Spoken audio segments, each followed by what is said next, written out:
record to iCloud. Okay, hi everyone. Welcome to this week's weekly Dharma gathering with Jessica Angima. My name is Adriana DeFazio. I'm one of the co-founders and host of weekly Dharma gathering. Realizing I should spotlight my video. So for this week, Jessica will be giving a talk titled Shame, a Bright Guardian of the World. I'll read the description for today's talk. The Buddha once taught his 7-year-old Rahula to examine his actions, as he would face his mirror to make sure that he harmed no one, neither himself nor anyone else. It's easy to judge the action of others, but what happens when we look in the mirror and can't quite sit with what we see reflected back? We have all felt shame to a varying degree in our lives. And while these moments can be some of the most difficult we experience, they can also serve as important teachers on the path to our liberation and living mindfully. In this guided online meditation and talk, we will explore what it means to work with the powerful emotion of shame and more healthily restore balance as we negotiate personal challenges. Jessica will do a little bit of a guided meditation this evening and also provide a Dharma talk on this topic of shame. Before we dive into that, I'd love to read Jessica's bio. Jessica Angima is a first-generation Kenyan American cultural producer and healing artist, working in the modality of meditation. In a constant state of process, she facilitates intimate community through the exploration of art, justice, and contemplative practice. I forgot to mention after Jessica's talk, there'll also be some form of a Q&A, an opportunity for a discussion in this weekly Dharma gathering. So without further ado, I'll leave the rest of the evening over to Jessica. Jessica, thank you so much. Cool, thank you for that introduction, Adriana. So I would love to start our time together with a sit, about 20 minutes or so, and I'll guide us through the practice of embodied awareness. So as we sit in our practice, we'll start with just the breath to quiet the mind, start to get in touch with the body. And then as we move through a body scan, we can see if we can bring our awareness to the sensations that are present in each point in the body. And I usually like to preface this with saying that, some points in the body will have more sensation than others. Some parts might feel more numb than others. Like I know I'll instruct to, bring sensation to the ears, and you're like, I don't know what that means. I can't feel my ears. That's fine. There's going to be more sensation in some points in the body than others, which is just normal. You can see if as we sit, if maybe as we deepen throughout the practice, if you can feel more sensation as we go through the practice. And then also noting that, the body can be a very loaded place. So as we move through the body scan, if at any point, any sensation feels too overwhelming, if something doesn't feel quite right, you can see if there's a neutral point in the body that you can return to that feels like a home base. And for me, that's usually just returning to the breath. So that is always available to you as we move through the sit. So wherever you find yourself, you can find a comfortable seat. I happen to be sitting on my meditation cushion, so I'm sitting with the legs loosely crossed in front of me, with the hips higher than the knees. But if you're sitting in a chair, finding whatever seated position is most comfortable for you. You might come to the edge of your seat, so the feet can be firmly planted on the ground in front of you. Or maybe if you're sitting in a chair at the back, you can use the back of the chair as extra support. But always noting that it's okay to shift and move as we sit, and to really just give your body what it needs. Finding a comfortable seat, and you can place the hands on the thighs, on the knees, maybe you fold them in the lap. Again, whichever you prefer.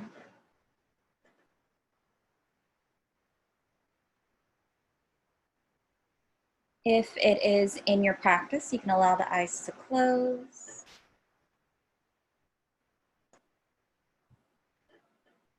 Otherwise, we practice with the eyes open and the gaze cast downward. A couple feet in front of us. And this just helps to keep us awake and alert as we move through the practice.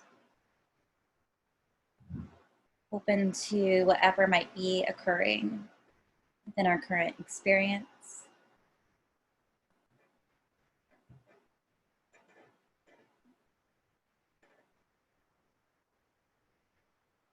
Starting this practice by really just becoming aware of our environment. Finding ourselves within whatever space or room that we're in.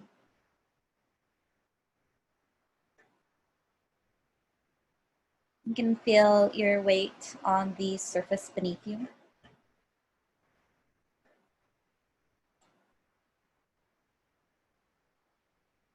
Feeling all the points in which your body makes contact with any surfaces beneath you.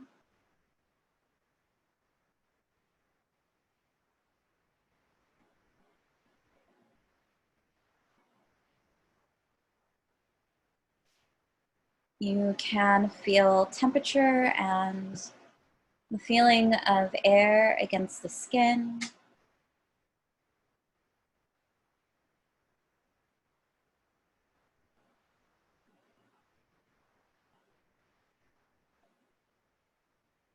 Tuning in to sound.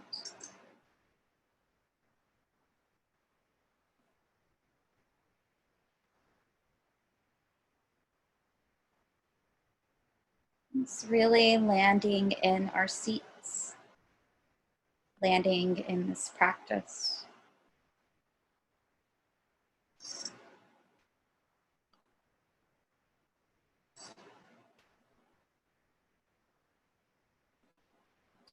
If you'd like, you might take a quick moment to do an internal check.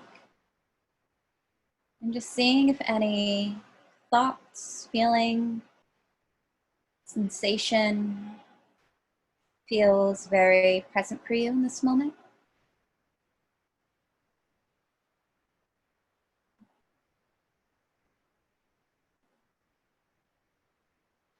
You don't have to do anything in particular with that information. We do want to be aware of what we're bringing to our practice this evening.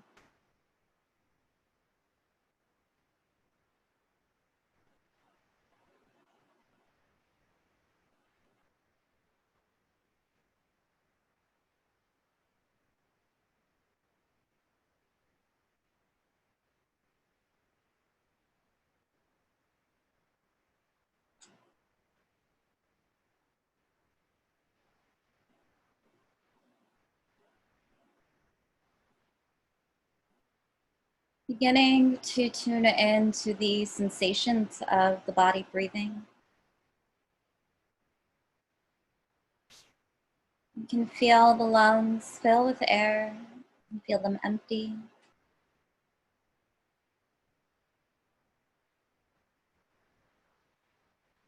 Gently following the course of the breath as it makes its way in and out of the body.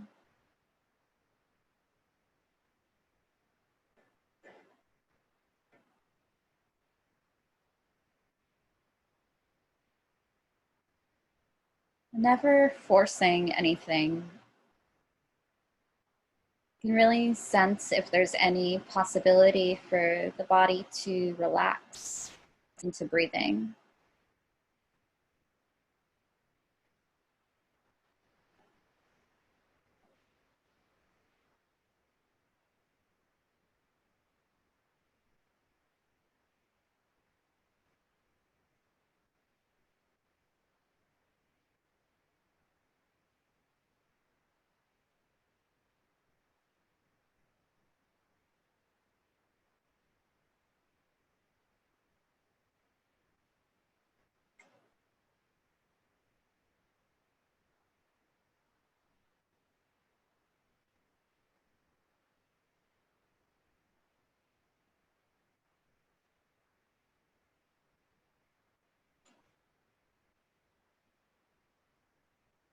We know that the mind will always wander, which is okay.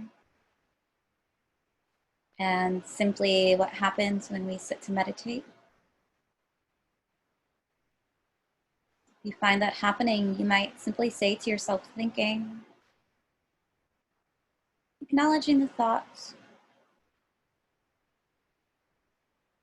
and then gently but firmly turning our awareness back toward the breath, the sensations of the body breathing.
And beginning to move through our body scan.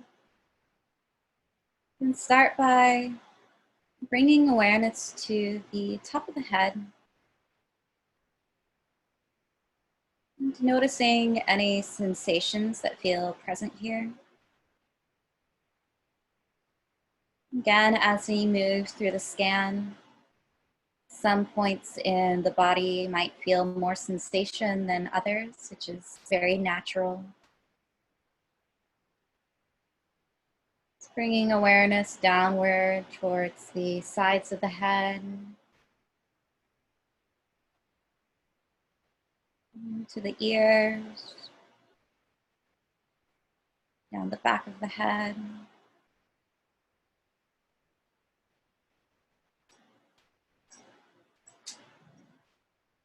Releasing any sensations in the forehead and the brow, the temples,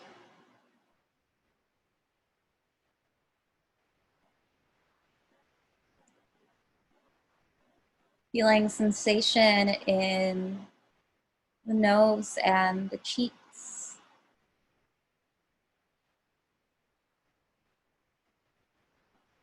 mouth and the jaw. You can often carry a lot of tension in specifically the brow and the jaw. So maybe bringing a little extra awareness to these points. Noticing if any tension feels present. Seeing if you can allow for any sense of release.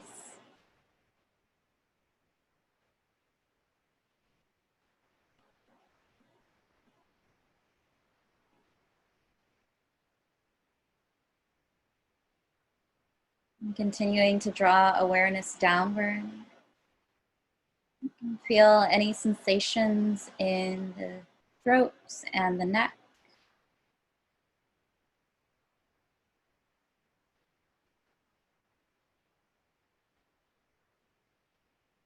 Feeling where the shoulders connect to the neck. And again, this area in particular can carry a lot of tension as well. So just noticing any particular sensations that feel present.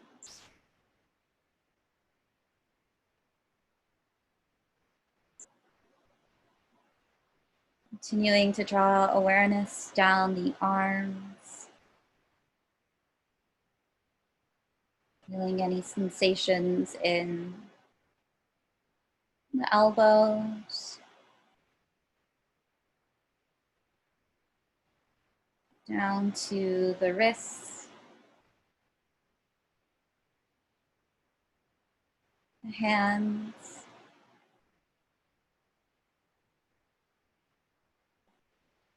The fingers. And maybe you notice the gentle pressure of the hands resting on the thighs, on the knees, or folded in the lap. Where they make contact with the other points in the body.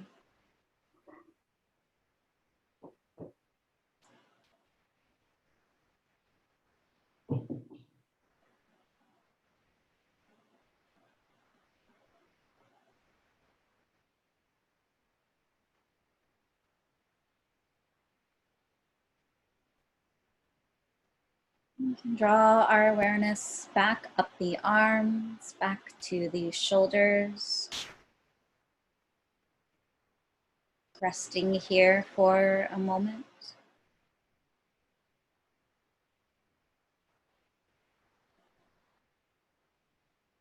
We're drawing our awareness downward to the shoulder blades.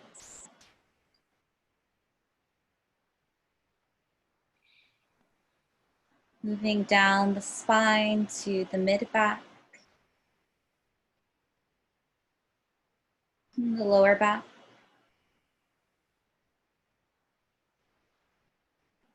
This is possibly another point of tension. So again, just noting and sensing any possibility for release.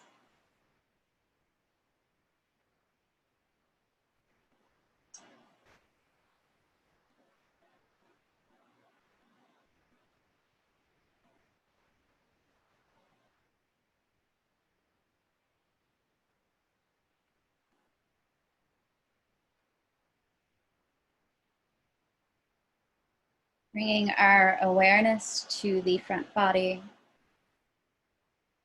You can feel the chest, the collarbone,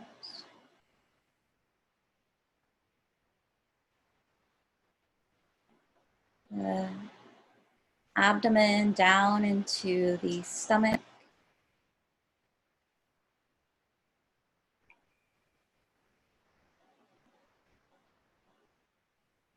And again, the chest and stomach might also be points where a lot of sensation feels present. So if that's the case for you, just gently noting.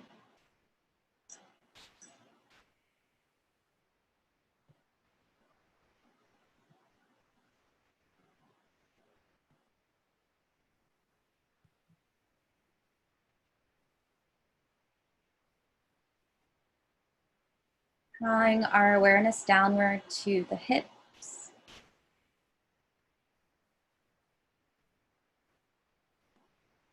the muscles of the glutes and the sits bones,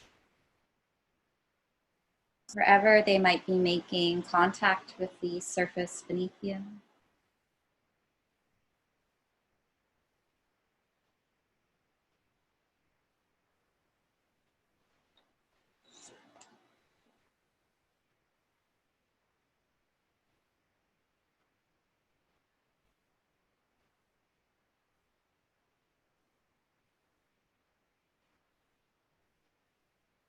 Bringing our awareness to the sensation of the thighs,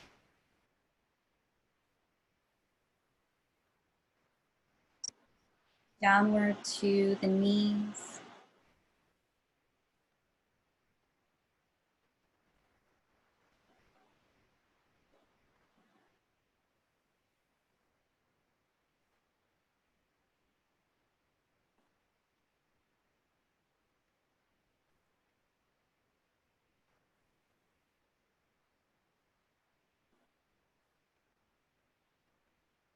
feeling sensation in the calves and the shins.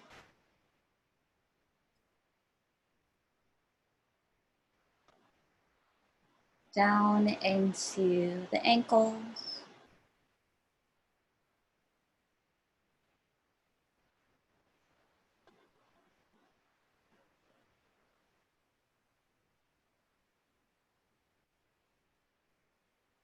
Drawing our awareness all the way down into the feet, feeling the tops and bottoms of each foot.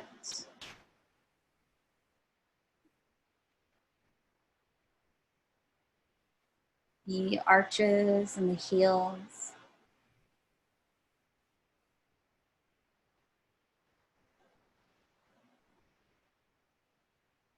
Down to each toe.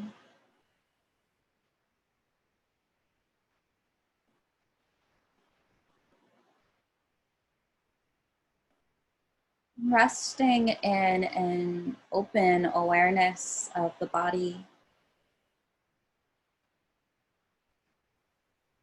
Any sensations present.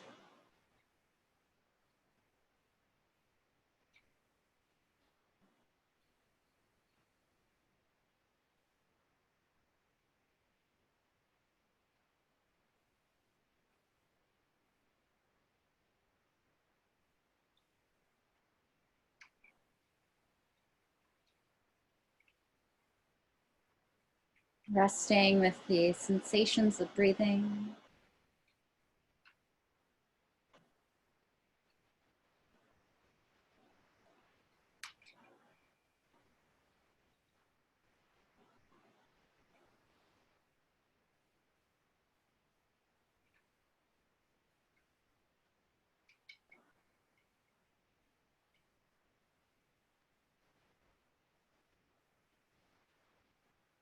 And as we would with a thought, noting any sensations that arise within the body as we continue to sit.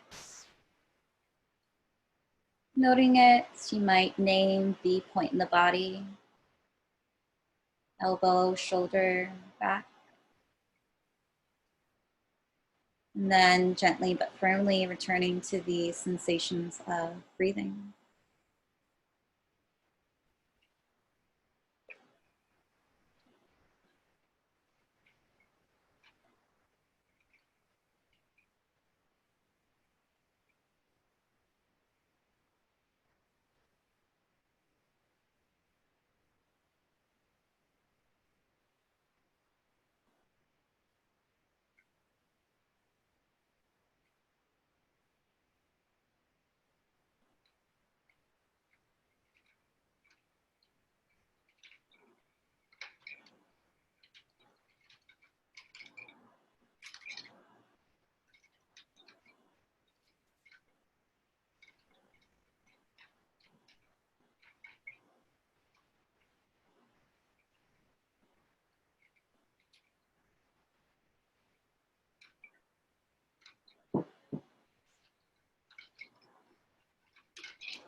As we move towards these final minutes of our practice, allowing the breath to slightly deepen.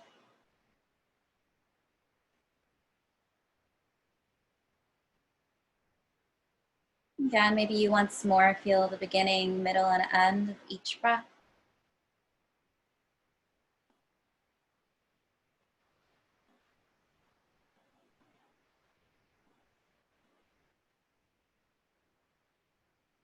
You might take a moment to do another internal check. And just seeing if any thoughts, feelings, or sensations feel particularly present for you.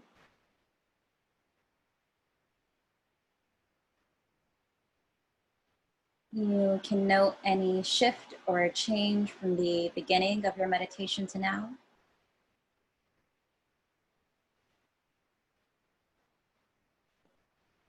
Always taking care not to assign any positive or negative connotation to whatever arises.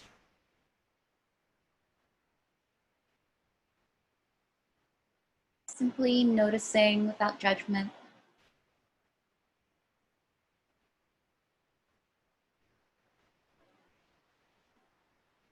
If you'd like, you might place a hand to the heart.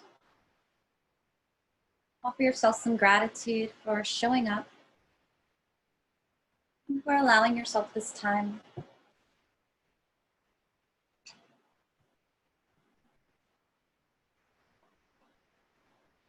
Once more, we can feel our weight on the seat beneath us.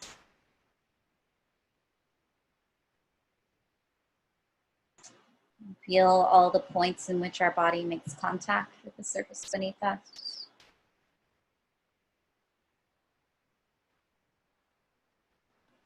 Again, noticing temperature, the feeling of air against the skin.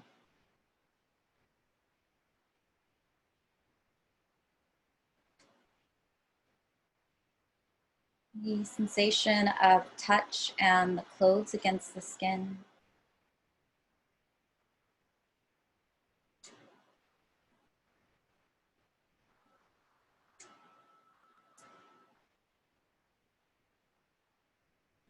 And then noticing sound inside the room, outside of the room.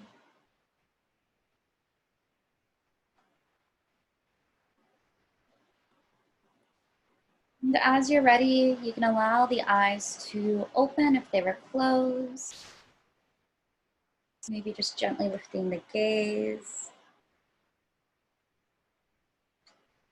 Wherever I'm practicing, I always like to take a moment to maybe look around the room and take in color and shape as I come back into space.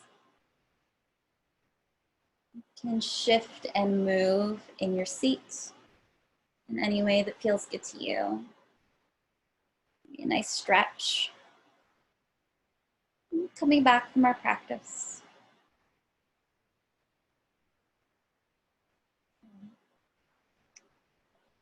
So thank you so much for sharing that practice with me. And thank you again for having me this week for the online weekly Dharma gathering. So yeah, I wanted to work with the very fun and light emotions of shame this week. And, you know, I personally teach from my own experience and what I'm working with, as I'm sure many instructors do. And so for 2018, I decided to work with the word no. And that was really with the intention to cultivate beneficial efforts, to really help in setting boundaries for myself. And honestly, to say no so that I was protecting my energy more, so I can plant the seeds for what I very intentionally wanted to cultivate. But also saying no in a way that is respectful to all parties, that dignifies all parties involved. And I'll say that that worked to varying degrees, and I have gotten a lot better at saying no. It's still always a practice. So I decided to do the same thing for 2019. And my word for 2019 has to work with has been shame. And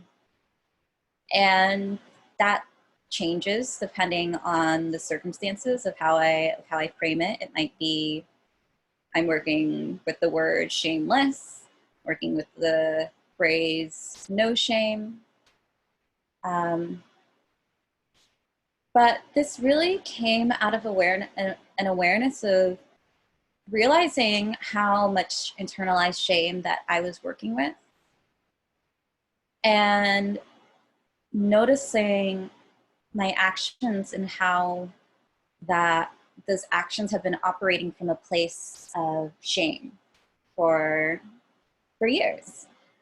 And yeah, I don't think I can fault myself or any people can fault themselves for this, because it's very often things that we cultivate when we're very young that we don't realize that we're operating with until something very huge and glaring shows itself to us in a moment. And it's also, we're really efficient at hiding these states of mind. It's one of those energies and difficult emotions that is very hard to be with. And I think that shame very often operates in the dark. It's isolating emotions. It's emotions that we very much feel on our own. And, you know, it's a heart feeling. I don't think that we need to dig too hard or too deep, actually, to get at those feelings. We can do just like the tiniest bit of self-inquiry and notice those things that live there. And what happens with shame is that I think we contract and we experience fear with shame rather than the openness and curiosity that we could be approaching these difficult states with. And whenever we're able to approach them from that state of openness, of wakefulness, and curiosity and gentleness, that's when we're able to learn from them, but also start to be released from the grips of them as well. So I wanted to start that discussion this evening of what does it look like to work with shame? And I think it really starts with noticing these energies. So I thought we could approach it in two ways, in healthy shame and then unhealthy shame. Starting with the healthy shame, I think that it is often manifested in action. And that's actually where the inspiration for the title, Shame, a Bright Guardian of the World, came. Whenever I was starting to explore what specifically I wanted to speak on with shame and, look at what texts and topics specifically I could draw from, I found, I'm completely going to butcher the title of these collection of teachings, so forgive me. It's the Majjhima Nikaya, which is the middle length discourses. It's your collections of teachings. And this is where the story from the title of this talk came from. The Buddha teaching his son Rahula how to examine his actions. And he said, as he would his face in a mirror, to make sure that he harmed no one, neither himself nor anyone else. So looking at that in our actions and how we interact with ourselves and others, I think this type of shame can really help us from betraying our trust in ourselves and our trust in others. It can keep us acting in line with our intentions, but also can protect us from doing things that we regret. And I was thinking also of examples to give specifically with this, like times that we've learned from feelings of shame. And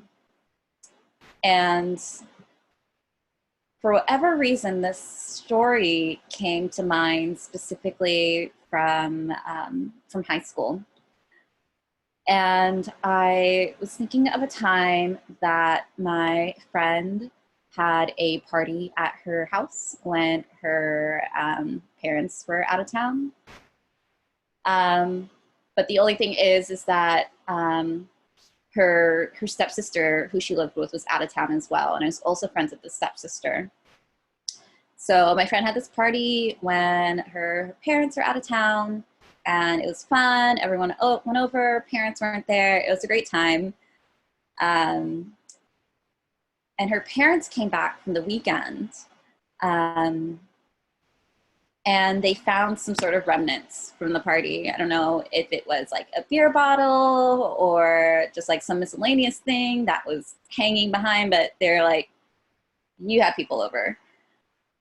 And my friend completely deflected and cast all the blame onto her stepsister, who was also my friend. It was all Madison. She had a party. I was only there for the beginning of it. Madison was not there at all. And as happens with lies, Madison very quickly realized that that we had cast the blame on her, and she was a really good friend of mine. And there was a moment where she was like, wait, you knew that she was blaming this on me? That I literally just like felt the whole weight of like the world and guilt and like just all of her hurt fall on me in that moment. I was just feeling like so ashamed that I would go along with this lie, and like, you know, my friend had gotten grounded for it, and, you know, just like obviously not acting in line with how I want to show up in the world. And that moment in the Pali canon is called hiri. So that is conscious shame, knowing of harm and regret. It's also our self-respect, and it's also our just being conscious of how we show up for others. And it's a feeling of wanting to be in balance with our ethics, but it's very much the like initial feeling of like, oh no, I did something that hurt someone. It's the consciousness of when we, you know, maybe we say something that's offensive, or the immediate feeling of like, oh no, when someone's feelings have been hurt, which is very much what I let flooded over me in that moment with my friend when she was like, you blame this party on me and you wouldn't even tell me. And just like being like, oh, this is so wrong. And touching right now, like at my heart center, because it's very much like a felt feeling. It's very much a felt emotion of acknowledgement of causing harm. So coupled with hiri is the Pali word otapa, which is the external knowing of wrongdoing. Oh, just spilled my tea, y'all. So being aware of the impact of our words and the shame and negative feelings that you know, though may be very uncomfortable, are actually a really positive thing, because it means that we're aware of the internal markers of how we want to show up in the world. We're very aware that we don't want to show up in this way that causes harm to other people. We want to be able to expose ourselves to these truths of when we don't act in line with our intentions. Not shying away from that. But I think also not rubbing our noses in it, which is very counterproductive. And, this gets to the feeling of a sense of unworthiness that we can feel in association with shame. The two can go very hand in hand. So you want to be aware of when that emotion is present, but not putting our full weight of being on it, not using that moment of shame to confirm any sense of unworthiness that we might be feeling.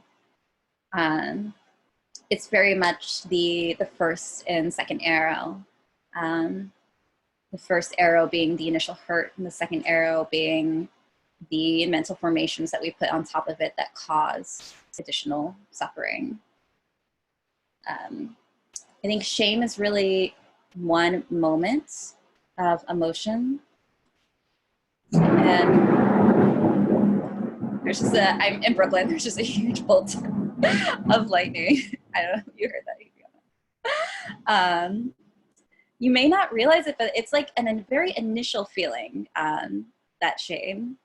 But if we're being aware, we might not realize it, but shame is often a secondary to the emotion, and it shows up, and that's what circles. We have an initial feeling of emotion of guilt, but the shame is a thing that makes us feel unworthy, is the suffering we put on top of it. We want to not spin into the spiral of feeling shame in these moments of healthy shame. Because what's happening is really, I think, an indicator of a high self-esteem, really. Holding ourselves to a high standard of conduct and self-awareness. This shame can really bring forth skillful action. It's a moment to note that we very much don't want to feel this way again, so we don't act in that same way that we did before. Which brings us to unhealthy shame, which is so much more insidious than the healthy shame. It's a lot, I think, it's the difficult, more difficult of the two to work with, in my opinion. And this often shows up in the form of mental formations. This is the thing that says, I am bad, I am unworthy. And whenever I was doing research again for this talk, Brene Brown has a very popular talk on shame and how it is beneficial along with vulnerability. And she described it in this way that made so much sense to me. She described it as the swampland of the soul, which just visually resonates with just like trudging through a swamp, through muck, through all those like sticky, hard to get rid of emotions. And emotions can be very powerful. And most of the time, we can interpret the more difficult emotions towards telling us that there's something wrong with ourselves. That's that's the mental formation we're putting on top of this emotion because it doesn't feel good internally. So something must be off. So this is very much a shame that says something is wrong with me. It is the feelings of unworthiness, of not believing in our basic goodness. Our basic goodness being our wholeness, our worth, our completeness that just comes from virtue of being born. That's just inherently there. I also think that this type of shame can be so painful that we either don't know that we're holding it, we're holding them like so deep that it's very buried, or we know and we're trying to do everything to keep the world from seeing it. We're very much like putting on this mask of showing up to the world a certain way, and it can feel like we have this secret thing that we're carrying. And we do carry it with us. It's very embodied. And we often feel it more so in moments of being triggered. So I know personally for me growing up, I'm a first generation American, Kenyan American, and my family are all immigrants. And as is very common in African households, we might not always sit and examine our emotions and develop healthy ways to be with them. So growing up, my dad is a really calm and collected guy. He doesn't get worked up very often, even times that like, I get in trouble when I was young. It was a very like quiet like anger, or quiet like disapproval of whatever my actions were. But that is to say that, any big emotion that I might be feeling was always met with the need to immediately tamp it down. And, definitely wasn't expressed in a way that, they were overtly telling me that these feelings were wrong. It was very much like, calm down. Why are you getting yourself so worked up? So rather than like letting the emotion play out, just like an immediate like shutting down of everything. And it's something I consider an adult of just noticing times that like, oh, why am I exploding with this very strong emotion right now? Because I never got a chance to kind of emotionally calibrate to them when I was younger. So it's either, the tamping down of a feeling or the big like explosion of a feeling where everything is so intense and then feeling it so heavily. And the come down from those really strong feelings would be so rough and harsh because I was always taught like not to feel things so bigly, which also I don't think is a word. I'm just noticing that Trump once said that in a speech and that immediately came to mind. Which you have to laugh at yourself sometimes. When you start to talk about these things that like we hold so deeply inside, these things come out that you're like, oh, whoa, what was that? Yeah, I think it's so deeply ingrained through us through the forces and mixed messages of how our body should show up in the world, how we should express ourselves. We're very often taught things in a social context of like how we should be.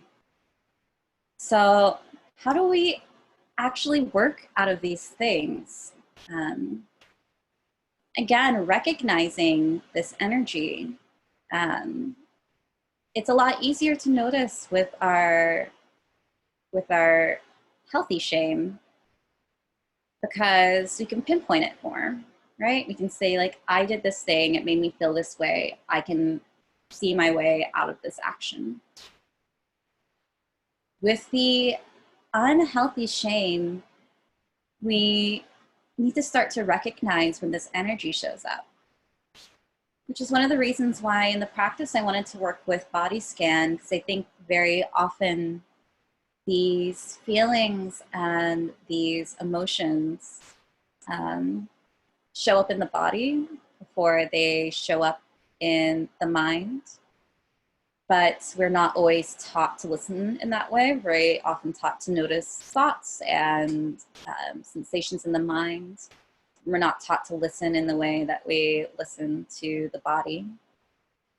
So if we could start to be more intimate with how sensation arises within the body, I can start to feel when one of those insidious emotions comes up.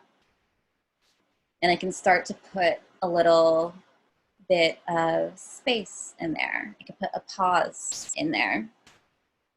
Your mind and your body often work to create together to create emotions. So how can we kind of disrupt that cycle? So I think this really happens with allowing for a pause, which is often the wise and compassionate thing to do when we are working with these very difficult emotions. And if in that pause, we can allow for a sense of openness and a sense of wakefulness. So the A, be present with the feeling of constriction that shows up with shame or any very strong emotion. The feeling that we want to kind of like fold in on ourselves, to start to isolate ourselves, noticing when that is there, and then recognizing and being able to fully experience whatever is arising within the moment. And coupling those two things together, kind of using that as a totem of how we can be with the more difficult emotions that we experience. I think when we allow for that pause, that can be coupled with compassion. You know, we often say, you know, you wouldn't speak to a friend in the way we often speak to ourselves. So I think we can offer that same thing when working with shame. So if a friend were to come to you with this feeling of shame that they are dealing with, what would you say to a friend in that moment? What would that friend need to hear? And can we approach ourselves in that same way? What would I like to hear in this moment, ideally, if a friend were feeling this? In this moment, how can I nurture this feeling? How can I cultivate this ability for objective compassion, I think? That this too can be here, this rough, hard feeling, this difficult feeling, that all parts of myself are allowed to the table. Yeah, and again, working out of collapsing in on ourselves. Because again, I think shame operates in the dark. So coupled with that is isolation, getting out of this feeling of isolation and shining a light. Because with shame, there's like a lot of self-focus and spiraling on like what we did and why this is bad, and it can be very excruciating, and it makes us want to pull back from others. And suffering can very often arise out of that separateness. And so how can we find ways to not isolate ourselves within the experience of shame? I think this is the reason that support groups are so beneficial, to be with others who feel in a similar way and hear that, like, oh, you feel that too, I feel that too, I am not alone in this feeling.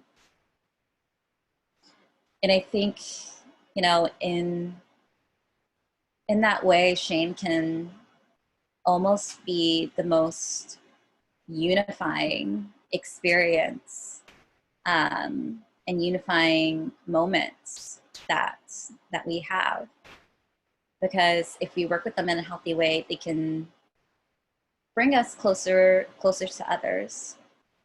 It's working out of isolation and really shining a light on our shame with compassion and care, and allowing for all parts of ourselves to be at the table. So with that, I wanted to open it up to any to discussion, to any questions, or just anything that anyone wants to share in response. If you have any specific experiences of this that you want to share.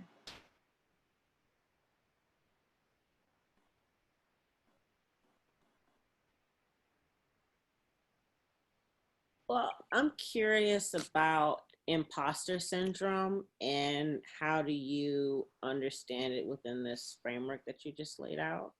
And how can the practitioner push back against that? Yeah, I think it's interesting because that very much brings to mind beneficial view for me, and how all of our direct experience very much informs how we show up in the world and how we view things. I know particularly for me, just like the direct experience of being a woman of color, and be living through that lens, imposter syndrome very often comes forward. I think this relates to the unhealthy shame and the shame that is brought about by social conditioning. The shame that's brought by mixed messages of how we're supposed to show up in the world, how our bodies are supposed to exist in the world. I think there's a direct correlation between the imposter syndrome we feel and those messages that we're taught. Yeah, in terms of how to work with that as a practitioner, I think, you know, once more recognizing that energy, it's so subtle. I feel with these little small cues that, like, maybe we should be doubting ourselves, maybe we aren't good enough. So recognizing when those thoughts come up, and once more seeing if we can observe them in that objective way. I think allowing for some space around that. I often work with bringing up a belief in my mind. So whatever that belief is, am asking myself, is this true? In an objective way, is this true? And then working with the opposite of that and seeing how that feels. I don't think we ever want to try to force any experience with these more difficult emotions and imposter syndrome in general. But if we can gently allow for space with those emotions, not directly trying to work out of them, but to notice when they arise and offering that gentleness and compassion when they show up. Thank you for that question.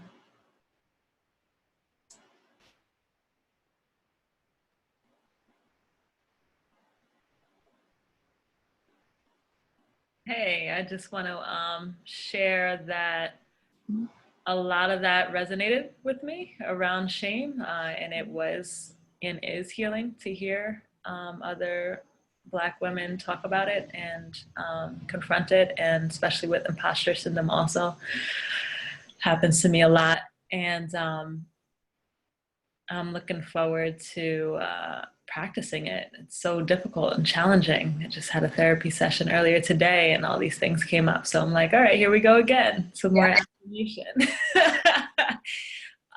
So yeah, I just wanted to share that, and thank you. Yeah.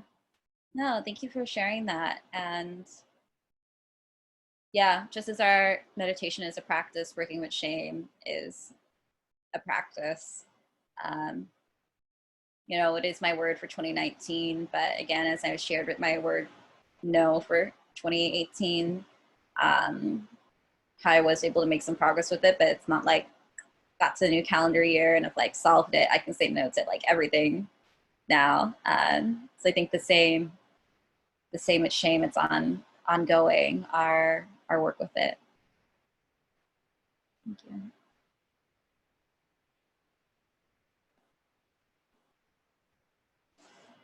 Hi, can you hear me? Yes. Great. I think it would be helpful to hear what we're defining imposter syndrome as. Mm-hmm. I've certainly like heard that being floated around, but I haven't used it in quite some time. So as I hear these other people talk about that, I just want a little bit more clarity on what is imposter syndrome. Yeah, and I don't think there's any clear definition because it is so personal for everyone. I will share for myself. I am in the process of applying for jobs right now, and where I've been feeling imposter syndrome is, you know, walking into an interview and feeling very confident in my work and my ability. And then getting into a space and just reading something from the interviewer that says like, you are doubtful of my capabilities. And I've been trying to be very aware of if I'm projecting this. It is often, again, something subtle from the interviewer that they might say like, we know this job is really difficult and the person who does it is really going to need to be able to take agency and pull this on their own. And where the interviewer is probably not saying you're not capable for this. My mind is saying you don't think that I'm capable for this. That's very much how my imposter syndrome shows up, is being like, oh, okay, cool. You're right. I probably don't have enough experience for this job. So that's my imposter syndrome. I would also, if anyone else wants to share or would be open to sharing, would love to hear if you have any example or experience of imposter syndrome that we'd like to share.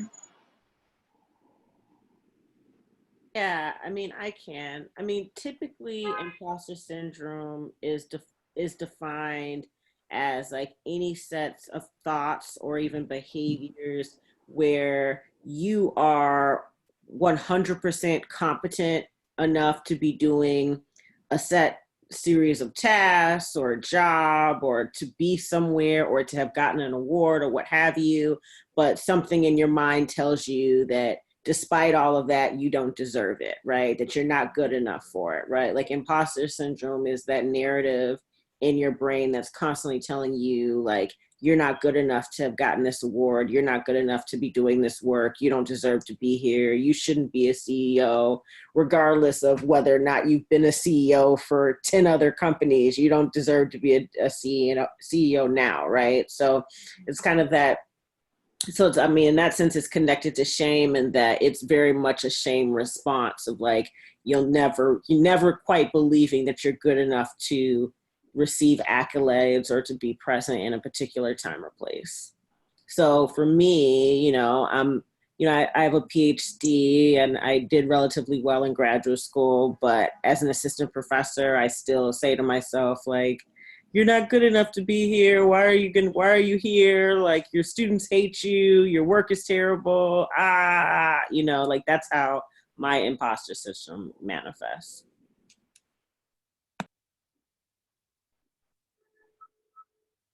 Yeah, and for me, it comes up a lot.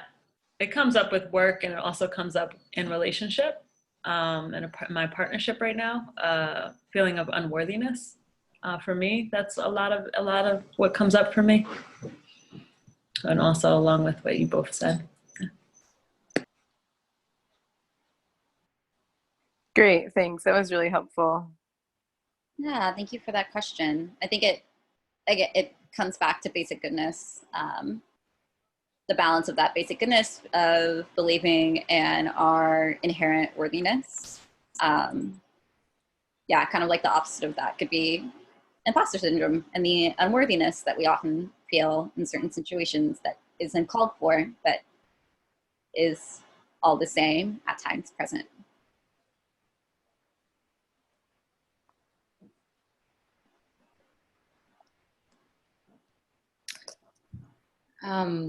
Yeah, I just want to share. I know for myself, I think the distinction, Jessica, that you made between the healthy and the unhealthy shame, I feel like even just today I had a lot of moments of that where my discernment isn't as clear as to like where the healthy shame starts and or ends and the unhealthy shame begins. Mm-hmm. Yeah, like I was in a group chat with my siblings and I sent them an interview with a Democratic nominee that I support, and like my sister just like totally squashed me. Like it was like no, no, no, no. And I felt shame. Like I felt shame. I didn't feel like proud or like no, like this is what blah blah blah. Like I just felt bad, and was like, oh, I should just not share things about my political ideology with my family. Yeah, but I like thinking about it in context of the two arrows. That I love that teaching. Like the first arrow being the pain, and the second arrow being the suffering. Yeah. Thank you. Thank you. It's so crazy how like politics is an area where we so often feel shame, like it's like we expect ourselves to be, all of us to be political experts all the time. And if somebody knows something we don't know, it's like, I'm so ashamed. I'm never thinking about politics like literally everyone does that. I wonder what it is about politics that like elicits that specific response. Cause I'm hard pressed to think of another thing that people shame spiral as quickly about as politics. Mm-hmm. Yeah, I don't know. Maybe it's like it's become so omnipresent in every part of our lives. Like it's so hard to escape now that maybe it's that since it is so much in our existence that if you don't know something, it's like, well, how could you not? Like this is a basic part of human knowledge, don't you know? Like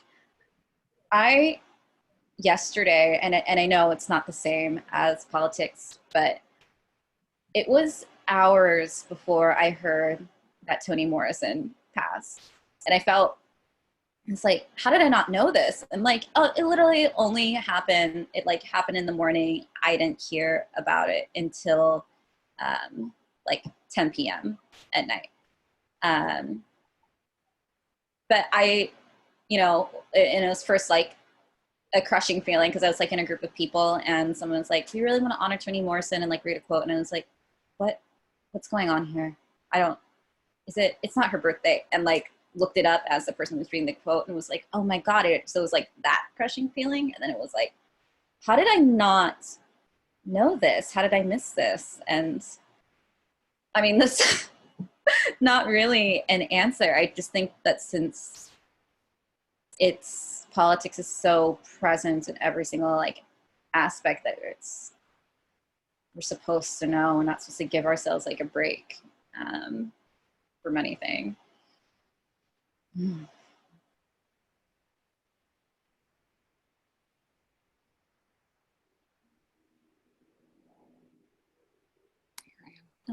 Yeah. Yeah. So we are at 8:11. I don't want to hold everyone over for too long, but I guess, Jessica, do you have any closing thoughts? Does anyone else have anything that they'd like to share? No, just thank you for holding this space with me and sharing not only your practice, but your, experiences of working with shame. And like I close with, I think, yeah, again, shame really does resonate and work in the dark. And I've had a lot of experiences in the past month of being more open with friends about things I'm experiencing shame about. And it's been very healing to share those experiences and just hear that I am not alone in those experiences, that others share them, have felt the same way. And that, for me personally, that one small thing alone has been so significant for me in starting to be able to work with these feelings. They're still, still present, still working with them in my meditation and therapy, whatever it might be.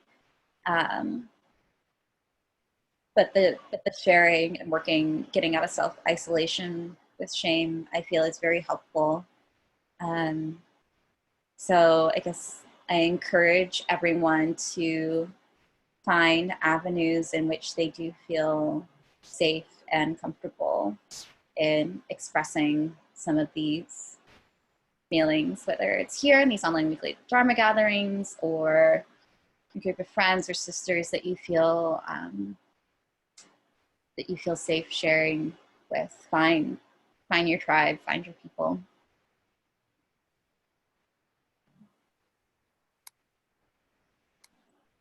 Thank you, Jess. And thank you everyone for joining us live tonight. It's really awesome watching this like sweet little project grow from our launch only 2 weeks ago. I would love to share who will be teaching next week. So Jasmine Saidula, I think that's how you pronounce her last name, right?